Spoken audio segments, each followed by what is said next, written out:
ভাই আপনি আপনি আসেন নাই কি আর হইবে, পুলিশে ধরছিল। পুলিশে ধরার পরে ওই আপনার জেল দিছে, 2 মাস জেল দিছে। পাসপোর্ট আটকা দেওয়ার পরে আবার 2 মাস ফ্রি জেল খাটাইছে। এখন ট্রাভেল পাস নিয়ে তারপরে আসলাম। কতদিন আগে গিয়েছিলেন?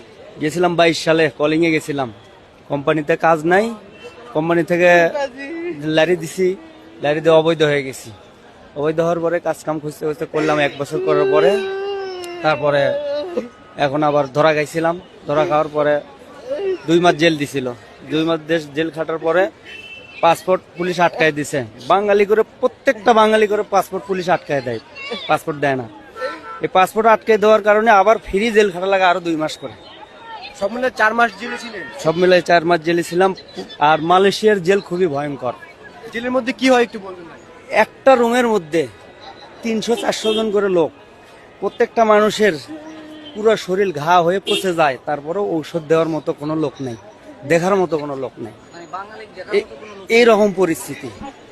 এখনো অনেকে টুরিস্টে যাচ্ছে মালয়েশিয়াতে। টুরিস্টে যাচ্ছে এরা, যদি পুলিশের হাতে ধরা পড়ে এরা বুঝবে যে আসলে মালয়েশিয়া কি জিনিস। যাওয়াটা কি ঠিক হচ্ছে ভাই? আসলে ঠিক না।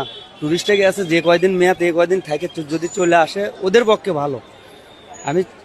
আমি 22 সালে গেছি, যতদিন আমার ভিসা ছিল ততদিন আমি ভালো ছিলাম, হয়তো 2 টাকা ইনকাম কম হইতো। তারপরে যখন আমি কোম্পানিতে কাজ নাই, বসে থাকা লাগলো, চলে গেলাম।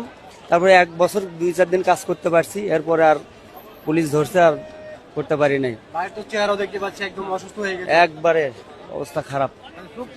কারণ ভাই খাওয়া দাওয়া করেন কিছু? খাওয়া দাওয়া একজনের খাবার 5-6 জনে মিলে ভাগ করে খাইতে হয় জেলখানা।